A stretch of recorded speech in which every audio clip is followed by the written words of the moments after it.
The universe was created some 13.7 billion years ago following a gigantic explosion, the Big Bang. It then took a further 5 billion years before our own solar system started to take shape. It is believed that the Sun originated from an enormous gas cloud, and the Earth and other planets in the solar system were most likely formed from the residue from the Sun.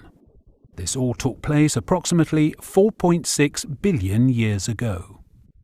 In the beginning, the Earth was extremely hot, but once it had cooled, a hard crust formed on its surface. The steam began to condense, resulting in precipitation that lasted several million years. Earth, a strange blue shimmering planet lying in the outer expanses of the Milky Way, covered mainly by water, and with a complex ecosystem that evolved over millions of years, the conditions were created that would enable humans and all other species on the planet to exist here today.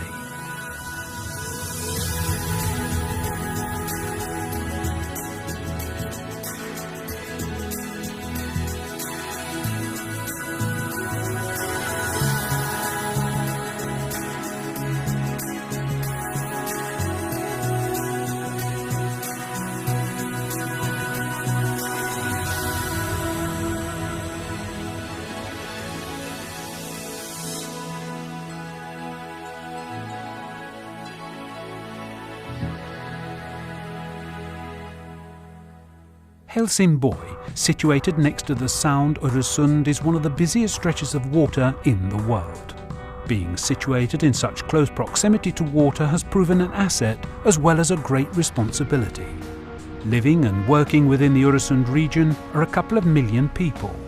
Pollution from the urban areas is substantial, and a considerable strain is placed on the environment. It is imperative that pollution and nutrients are reduced substantially. NSVA has since 2009 been responsible for managing drinking water and sewage treatment in Helsingborg.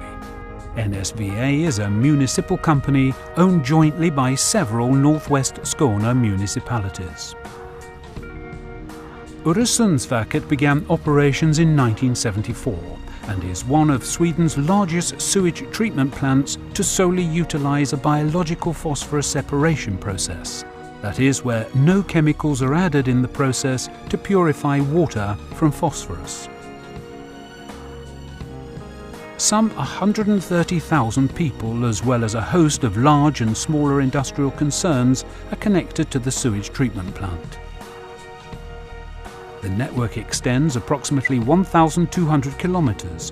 In order for the water to drain all the way to Öresundsverket, more than 100 pumping stations have been installed along the way.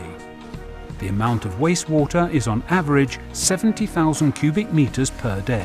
That is 70 million litres of water that must be purified before being discharged into the Öresund.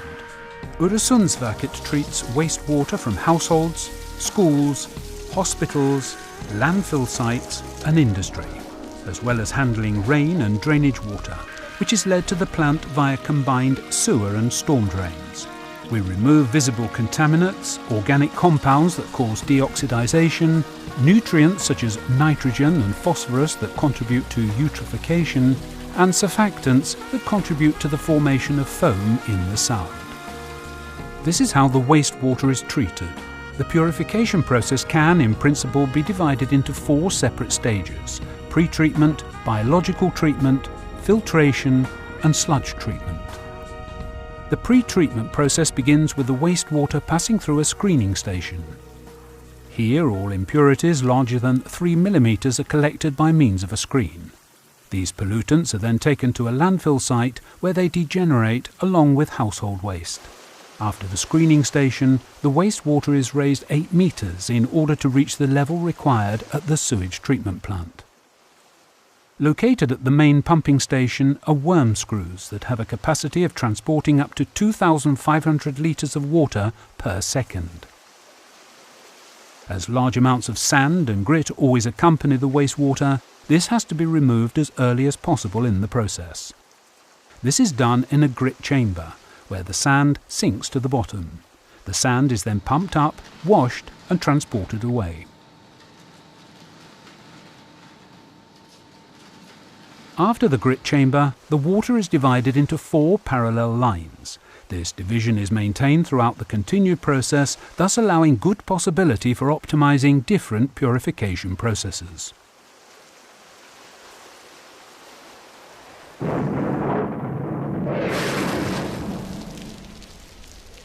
During periods of heavy rainfall, the runoff of wastewater can be greater than the plant has been designed to normally handle.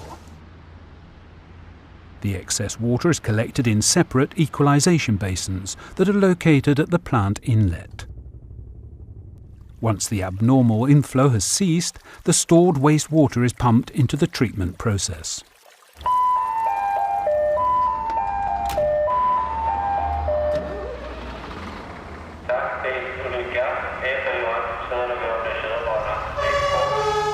The equalization basins can also serve as collection basins for especially contaminated water.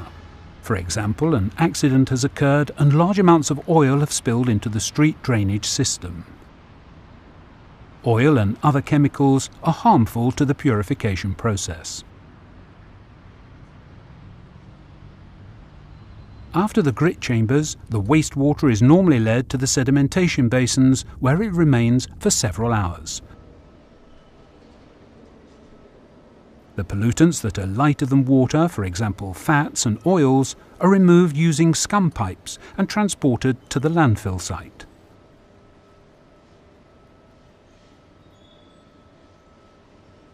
Meanwhile, the pollutants that are heavier than water sink to the bottom, forming sludge. Using rubber sludge scrapers, the sludge is scraped into receptacles located at the basin's inlet. The sludge is then pumped to the sludge treatment plant. The sedimented water then flows out of the basins via shallow channels on the surface.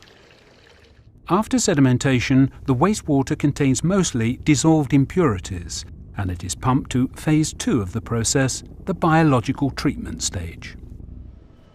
The basins in this stage of the process have a joint capacity of 35,000 cubic meters.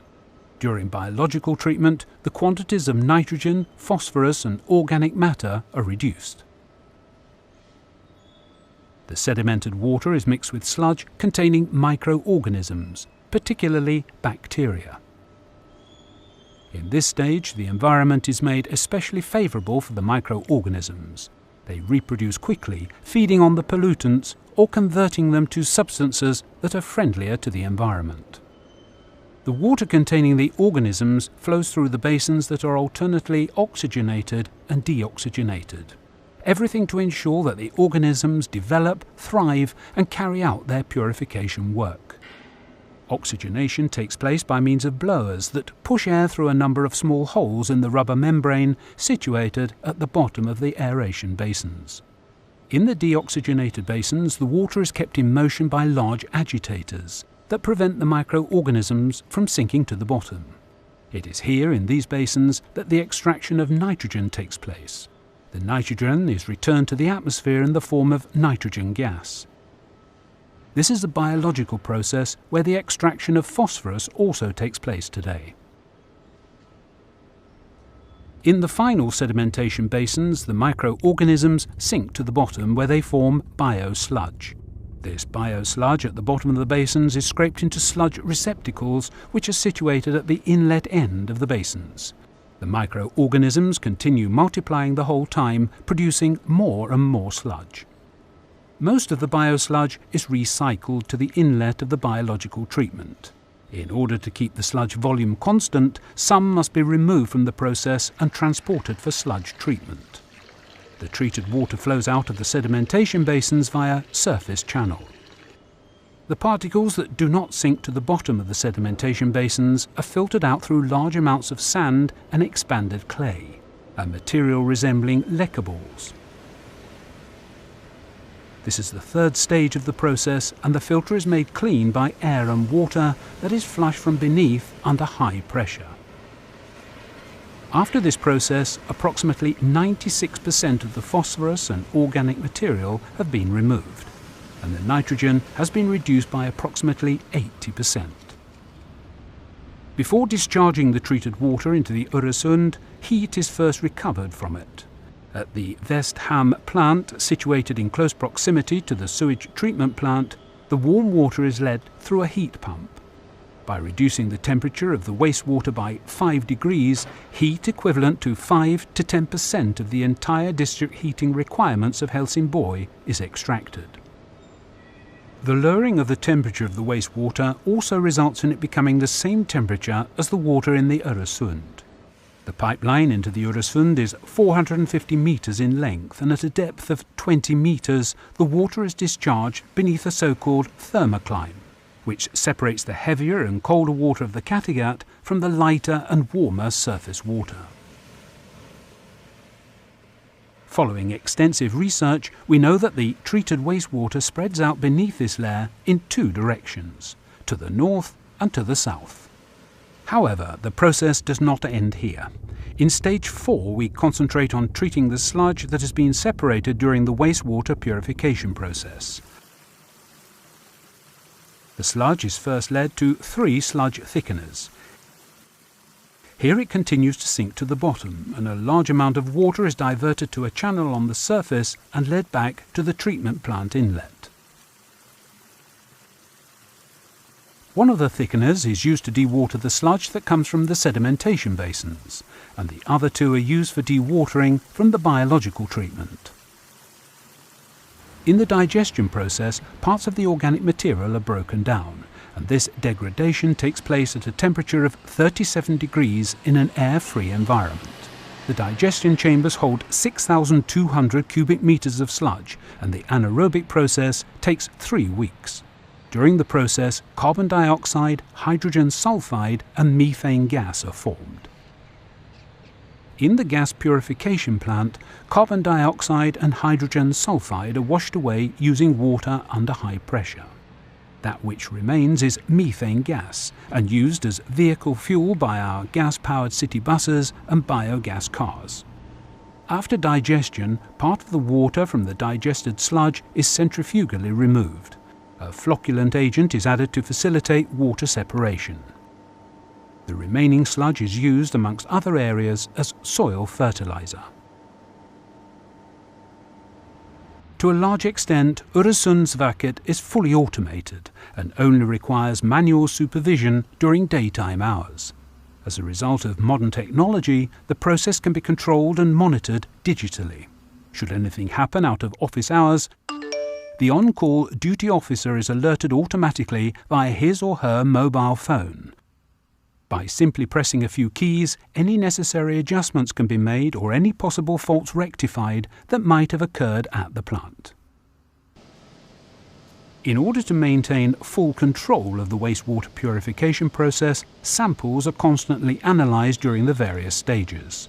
Certain analyses are conducted continuously via automated instrumentation located in a special sample analysis room. We also take continuous samples from the different stages of the process. These samples are then analysed in the plant laboratory. Using auto-analysis and spectrophotometers, checks are performed on, amongst other areas, the amounts of nutritive salts and organic impurities.